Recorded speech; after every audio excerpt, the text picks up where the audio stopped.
feel like you're in the Matrix, do you, Stephanie?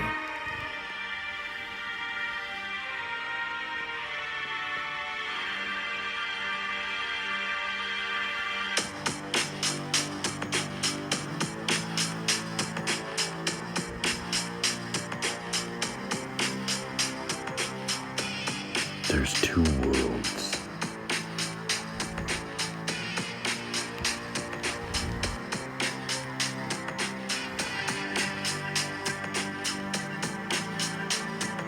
Hot wax world, where everybody's a wax figure.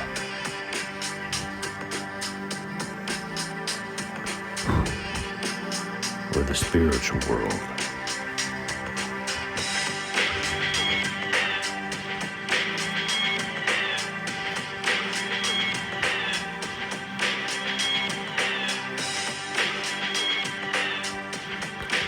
Where we all have unacceptable views.